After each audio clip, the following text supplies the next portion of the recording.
Hey everybody, it's Hayden, and we are live, and we're coming to you where we are. We are from what's called the Mini Quad out in Manhattan College. Um, there's a chance you might see people walking by. I don't know if you guys can see what's going on behind me, but happy to be with you. It's 12 o'clock. We do not have any Prince music for you. I'm sorry. I know Austin is really happy about that there's no Prince, but I'm on my phone today, so uh, it'll feel a little bit different. I know it feels different for me. I hope everybody can hear me, and I hope we got a couple people who are jumping on with us. We're gonna we're gonna start here, and I might take you on a walk through the campus because we also have to go pick up the little ones today because they are back at school, and so we have some people who might be joining us a little bit later, and maybe they'll give us a little bit of an insight as to how their day at school was. If what they are if what they normally tell me during the regular days of how their school days go, it'll be a one word sentence of like, "Hey, how's school?" Great. Glad we're paying all this money for you to have just a great day. So that's that's always the challenge, just getting them. Hey Jennifer, hey Hector, I'm glad to see you guys are on board. All right, where do we even start today? Obviously we have to start with the passing of Ruth Bader Ginsburg. Um, you know, the notorious RBG. I've seen a lot of people make that same mistake. Um, we'll get back to Breonna Taylor in a second. That's going to take up a whole segment, but I want to start with Ruth Bader Ginsburg because I wanted to.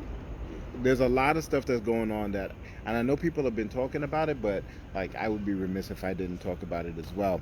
But RBG, the only Supreme Court justice in my memory that has had as much notoriety, hence the notorious RBG, um, and a celebrity as she has. I think she came from a place of just like fire and the place where you are. Yeah, don't talk about we're gonna talk about my frat brother. Yes, Hector, we're gonna get to it. um, but just a place of fire and a place where she just took no ends and was not willing to back down to a place where she set the standard for how you address this uh, how you address the system and what you need to do in order to make your mark. Um, but of course, if I'm talking about RBG, not RGB, as I've seen some people put that out there, it's like you got the letters wrong. If we're going to talk about Ruth, we have to talk about what's been going on with everybody trying to fill her Senate seat. Um, and that in and of itself is a whole travesty. And the thing that I am most annoyed by is the Republicans who are now backtracking on the hey, listen, if you if this situation comes up in 4 years, you can use my words against me. So we're specifically talking about um, Republican Lindsey Graham or uh, Lady G. And if you don't know why I'm calling the Lindsey Graham Lady G, you should Google that. That's a that's a good read. If you Google why we're calling Lindsey Graham Lady G. Anyway, um, so to put it into context, 4 years ago, 8 months before Obama was going to leave office, he there was a vacancy that needed to be filled, and Obama put forward Eric Garland as his Supreme Court justice pick, and the Republicans vehemently, and I mean vehemently and adamantly, would not allow the vote to come to would not vote on this man. In fact, Mitch McConnell, Moscow Mitch, decided that he was not going to even bring the vote to the Senate floor for Eric Garland. Um, no, God, I forgot what this first name's not Eric. I'm losing it. So they wouldn't even bring it to. So Lindsey Graham even said, "Hey, listen, I don't think that it's right that an outgoing president, and at the time Obama was a lame duck president, which means that he could not run again. So there was no way that he would be president after 8 months. There's no way that a lame duck president, or there's no way that a president, an outgoing president, should be appointing a Supreme Court justice. It should be that the new incoming president should always pick the Supreme Court justice in a time when there's election coming up." And that was 8 months before the election. So now here we are, 6 weeks before the election, and we're in the same situation where the president isn't lame duck, but I mean, for all intent and purposes, he is a bad president. But that's another story altogether. But he is now given the opportunity, or the opportunity now presents itself, where he can nominate somebody for the Supreme Court with an election coming up in less than 6 weeks. So problem is now that Lindsey Graham has said that, well, no, we can't. He should be allowed to nominate the person, and it's like, well, didn't you say, that that shouldn't happen? And didn't you also say, if this comes up in 4 years, that you should use my words against me? And so he he's now backtracking on his Lindsey Graham thing, and Lindsey Graham is backtracking on his own words, and so now here we are back with a situation where the very same Republicans that were saying that they would not pass writing in for a Senate seat. Yeah, don't do that. The very same Republicans that are saying that they were not gonna that they wouldn't bring the vote for Obama's nomination are rushing to fill Ruth Bader Ginsburg's seat. Now, here's the thing. Lindsey Graham is going back on his word, and he is saying that, oh my God, you guys treated Kavanaugh so badly that I'm retracting my words. So here's my question. Kavanaugh wasn't even the vote. It wasn't even the vote that came up instead of the Obama nomination. So they didn't vote on Garland, and then they brought up their own guy, which is Gorsuch. Gorsuch is the person that they put forward instead of Obama's nomination, and they went through the exact same nominating committee and rigmarole and interviews that they would normally do, and Gorsuch was appointed, and there wasn't a big firestorm. It's when Kavanaugh, which came 2 years later, so it's not even related. So he's saying the way you treated Kavanaugh was what made me go back on my word, but Kavanaugh was not even related to what happened with Gorsuch. Gorsuch was appointed in normal fashion. Kavanaugh got the fire because Kavanaugh is an accused rapist. There are a slew of women who have accused Kavanaugh of sexual improprieties, both in his collegiate days, and if I'm not mistaken, there were allegations when he was full into adulthood. So he got the heat not because he was a Republican representative, but because this man is not of the moral character that should be sitting on the bench. And so Lindsey Graham, Mr. Holier than thou Lindsey Graham, would rather side with Kavanaugh, who is an accused rapist, as opposed to holding up his end of the world and his word. And then we have not Mitch McConnell's. Sorry.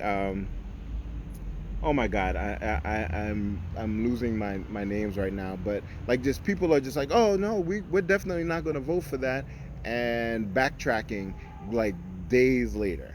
It is the most annoying thing to see how this government is so one-sided, and they're not even trying to hide how they're just going to hijack the democratic process. They're just going to hijack it. Now, people will tell me, it's like, oh well, it's well within his rights to nominate a candidate. But here's the thing: the Republicans have already said that they have enough votes to approve uh, the candidate. Who? They've already decided that they're going to approve this person. They don't even know who the person is.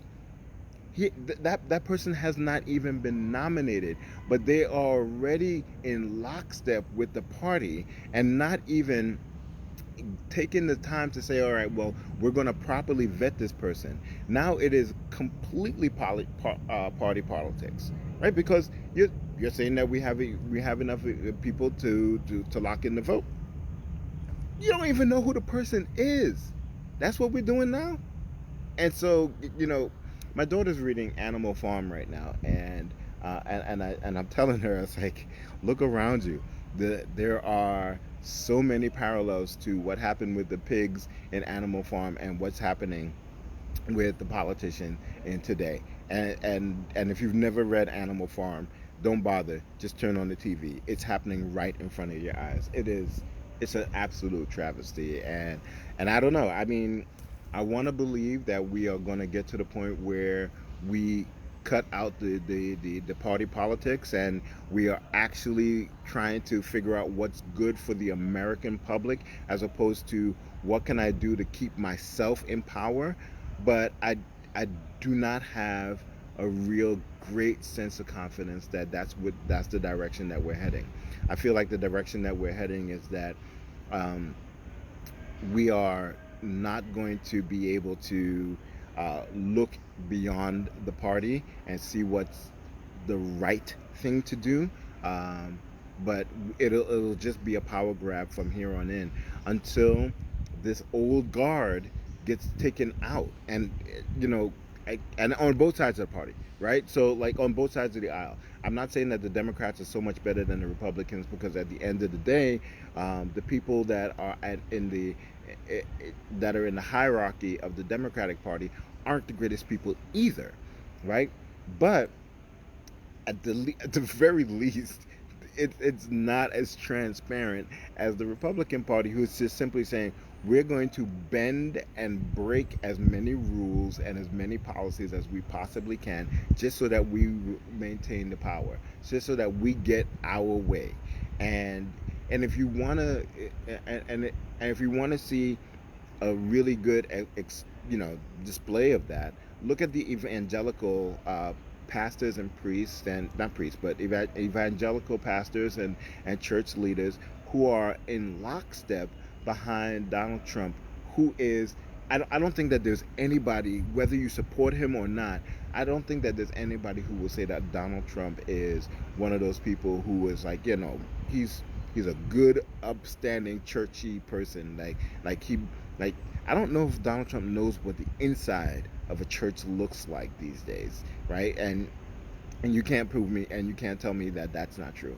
And so people are willing to put aside what their values are just in order to be able to be in lockstep with the person who's in power right now.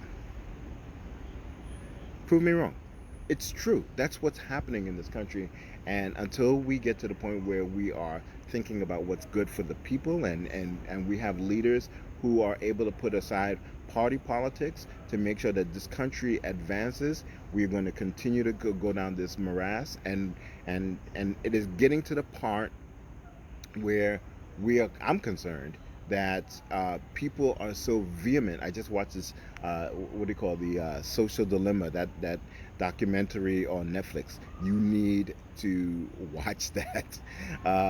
Uh, this, and people are so entrenched in party politics and are buying into fake news and rhetoric and propaganda that we are in serious danger of having some level of a civil war in this country, and it is very, very, very scary. Um, Hector says, I'm reading John Meacham's book about John Lewis's life. Remember, Bull Connor and his playbook is repeating itself. Yeah, absolutely. And, people said that about 3 years ago, that literally Trump is looking at Bull Connor's playbook and saying, like, this is what we need to do in order to subdue the masses and get myself into power. I haven't read the Bull Connor, manifesto. So I'm not gonna speak on it, but like it really does. I know what the gist of it is, and it really does feel like history is really repeating itself. Um, so speaking of history repeating itself, we are back again where a a person of color was gunned down, and the cops that did it are now not even going to be indicted. And so, for full clarity, we're talking about the Breonna Taylor. Um, and so, here's my thing. I am not surprised that this is what happened, right? So, for a couple of reasons. Number one, all signs led to the fact that they were not going to be indicted by the grand jury. They brought in the National Guard. They boarded up houses and storefronts, so they knew what the decision was going to be. So that's number one. You knew it was coming. Number two, this country is a civil war in modern America would not be a good thing. I mean, no, I'm not wanting that. I'm just saying that there. You turn on the news and you got people crossing state lines to shoot protesters, right? And again, we talked about this. It's like, he crossed lines to shoot protesters, but he didn't come by himself. His mother drove him. There were people who were part of a militia that all drove over. So, like, if you think that that's one cell, and that's the only set of people that are doing that, then you're sorely mistaken, and it's not good. But it is very troublesome that these cells and these militias exist out there, and they're listening to the rhetoric. Anyway, so I also knew that that they wouldn't get indicted because it was it's one of those situations where attorney generals will try to convict on what they can convict. And if you look at the case, they were going to have a hard time trying to convict somebody for that murder. And but that doesn't excuse not trying. That doesn't excuse bringing a whole slew of charges. You could have been added manslaughter and all of the other and the BS charges that they did end up bringing against one of the officers. Listen, being a police officer is a tough job. I can't imagine what it must be like to open up a door and start shooting. As soon as you open up a door, there are people who are shooting back at you. But somebody's got to pay when a person dies when they don't need to, right? And a person who is not shooting back at you is the person that dies. And so, like, we're not even going to try to get the answers. Like, so here's the thing about a trial, right? A trial is not necessarily like, are we going to try to find whether or not this person is guilty, but a trial is also there to find out what the facts were. A trial is there to find out whether or not there was any kind of wrongdoing. And the attorney general has simply said, well, it won't be easy. It'll be too hard for us to get a conviction for this. So we're not even going to do a fact-finding mission. This is the problem, right? This is the problem. Uh, you know, I better. I'm better now. I took my Adderall. No more comments. Yeah. So Seti says that yes, that's your frat brother. Seti is my fraternity brother as well. So it's your frat brother as well. This guy is completely entrenched, and he is completely in the dark place, in the sunken place.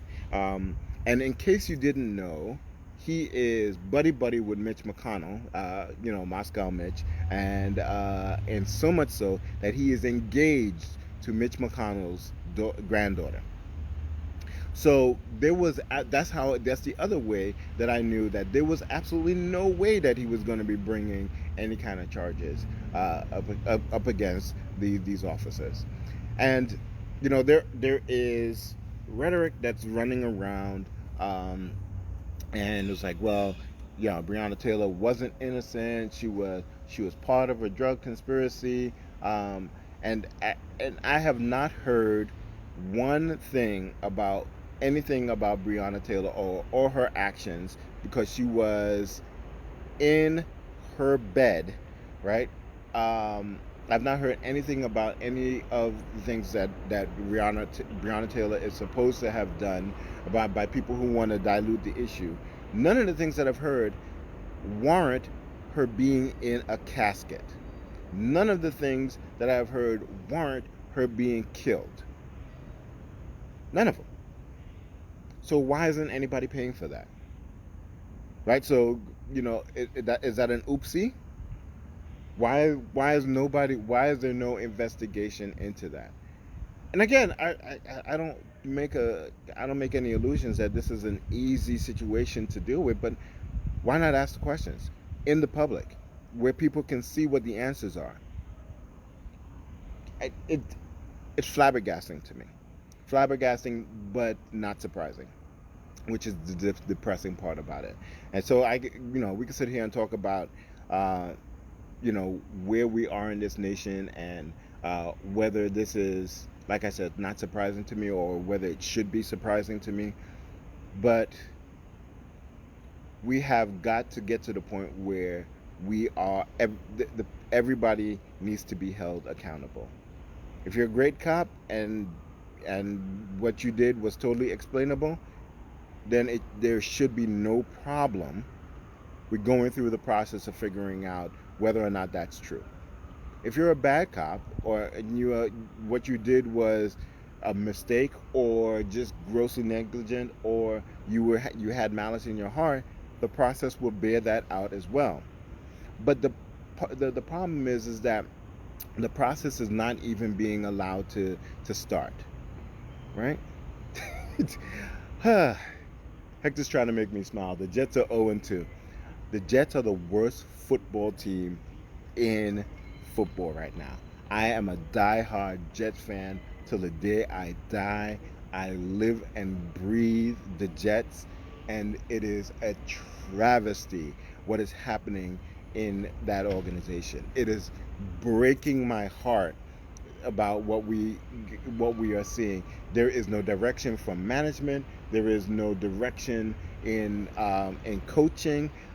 They are ruining Sam Darnold's career.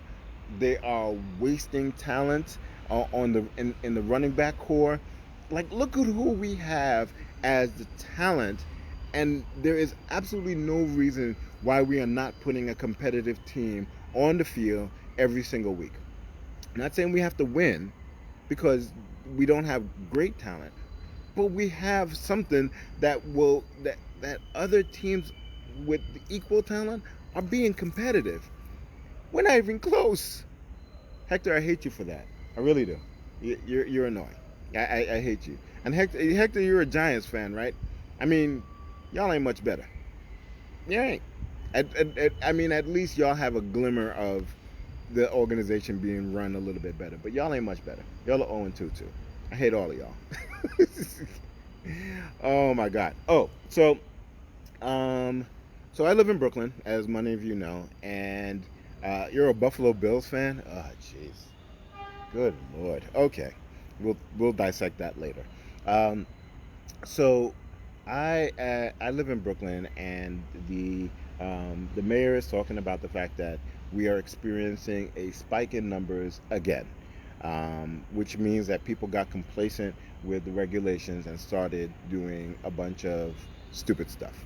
And I'm fine with categorizing it as stupid stuff, because we know what lowers the numbers. We lowered the numbers, and here we are talking about raise the numbers raising again, because and this is from the mayor, there were too many indoor events. Here's the problem: the neighborhoods that these events are, these spikes are happening, are Midwood, Williamsburg, and a couple of others, right? All of the neighborhoods have one thing in common, and it is the same conversation that we had a couple of months ago about people being hard-headed and not listening and believing that they're their own society and um, their own thing. So I'm gonna take a pause right here, and the kid called. And it's like, where are you? I was like, I'm where I told you to meet me. Anyway, so we'll see her in a little bit. But So there's a spike in numbers in the same neighborhoods that we had issues with last time. It's like, listen, y'all, the minute, and I know what the indoor events are: school, right, and religious events. And I'm saying this, and I'm trying not to be that person where it's like, oh well, this is all your fault, or this is the fault of this particular community. But the numbers bear it out, and oh my God, just follow the rules. Just follow the rules. You are not immune. Nobody is immune. Everybody needs to follow the rules. So it's just frustrating to me because it is a real hard-headedness that are that we are that we're encountering right now, and it was a hard-headedness that prevented us from getting the numbers down to begin with, and it is a hard-headedness that is going to make these numbers spike again. And I just really hope that I'm wrong. I'm really hope that we can solve this problem, but it's not going to happen if we're not being hard-headed. If we continue to be hard-headed. So our school is opened. So my daughter's school and my school. I work at a school. I'm at the school right now. This is Manhattan College here, campus. So the school is open, and I'm driving now, again, on a regular basis. And there's some things that I had forgotten about driving that I wanted to talk about that are driving me crazy.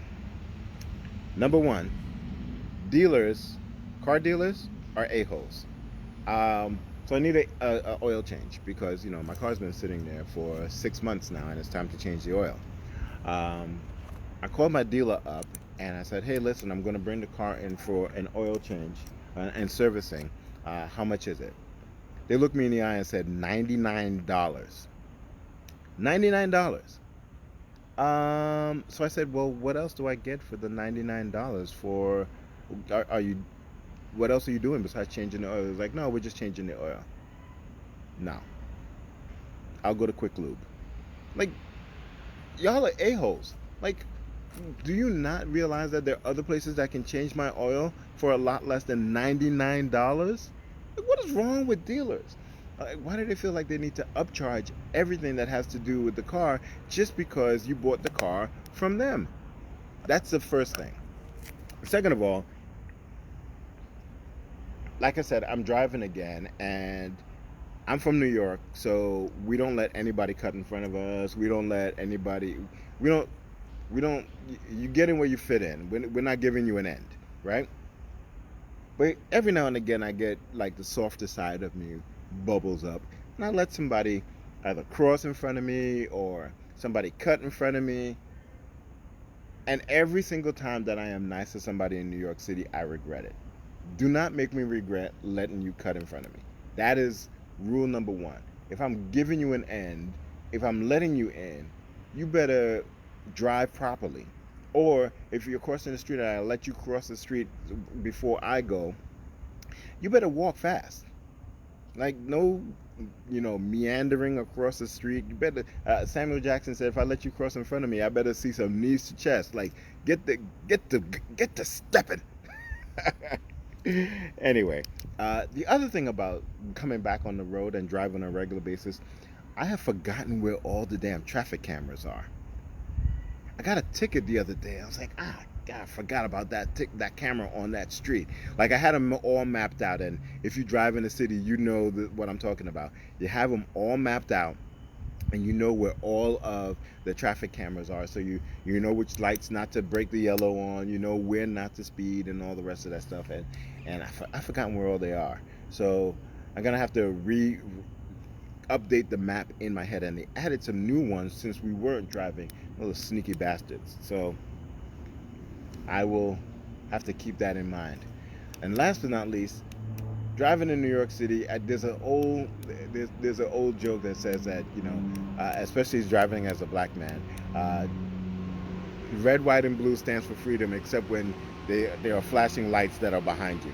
Right? So Every time I'm driving and I see flashing lights, I'm like, God, did I do something wrong? Like, is that me? Are they pulling over for something else? And I did not miss the anxiety of driving while black in New York City. And if you don't think that driving while black in New York is actually a thing, we can have a whole other workshop on what that means and whether or not that's actually really a thing. It is, and it is really, really, really scary. So, like, literally, I did not miss that anxiety, and I'm kind of like, I wish that part of the quarantine was something that I could actually go back to, not having to worry about driving while black. So we're gonna take a walk. Um, so what else is happening? What there's a funny story. Uh, for those of you who know about Missouri governor, uh, his name is Governor Parsons.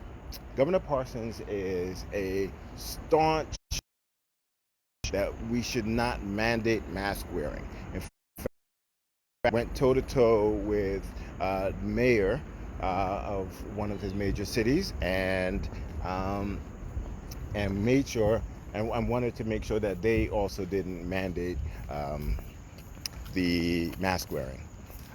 And so, because he doesn't believe that wearing masks prevents the virus, or that the virus is something that you need to worry about. And so he was adamant about mask wearing and not wearing masks.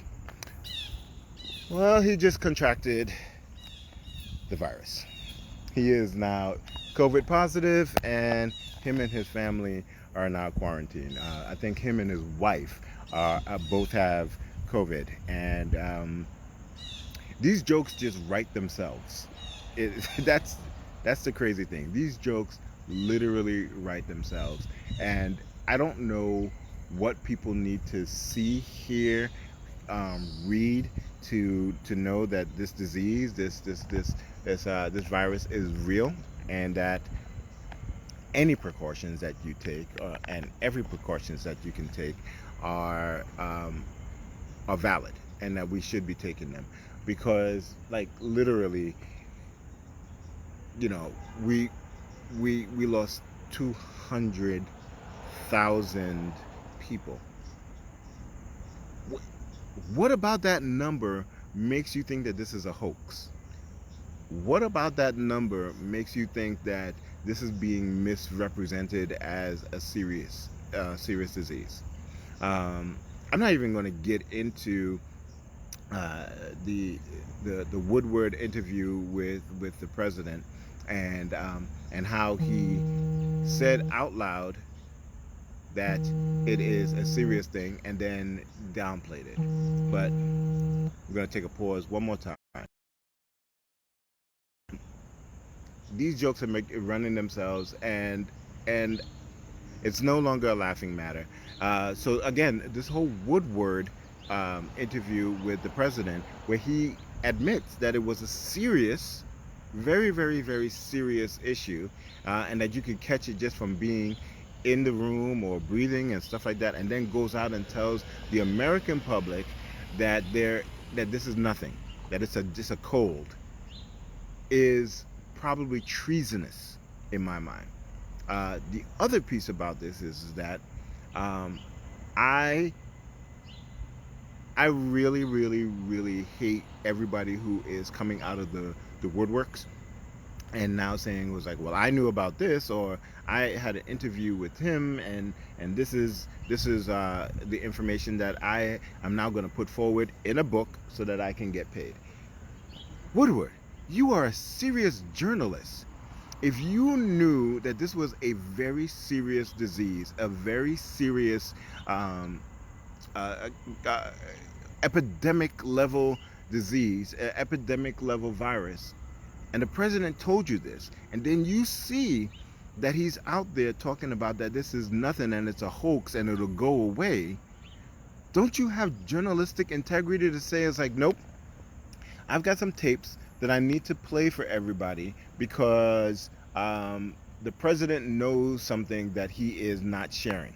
You wait till 200,000 people die to put out a book that details that you knew that the president was lying. You knew that the president was misleading an entire section of the country. And I say entire section of the country because there was a whole section of the country that knew that he was lying. Woodward, you knew this. The president is one thing, but somebody needs to get in Woodward's ass because he knew and waited until he was able to publish a book. You got money. You really needed more money? Was your money, your new book, more important than saving the lives of Americans? And you don't have to answer that question because I know what the answer is. It is. Anyway, so one of these days I'm going to end these podcasts with something lighthearted. I really am. Oh, here's something lighthearted. I have finished the Surrey run, and I enjoyed it. I have some issues with some of the things, the art and the first couple of episodes, the first couple of books, kind of like threw me off, but I enjoyed it, and if those people haven't, if certain people haven't read it, you should pick it up and read it, and it will solve the problem for you for what should happen in the Black Panthers movies. So, those of you who are fans know what I'm talking about. Those of you who are new to Marvel, go read it. All right. Anyway, I'm gonna get going. Thank you so much for tuning in. I will see all of you next week, and I promise you, I will have something funnier and more lighthearted to talk about. No, I don't make that promise. I can't make that promise. Anyway, see all of you later. Enjoy your weekend. Bye.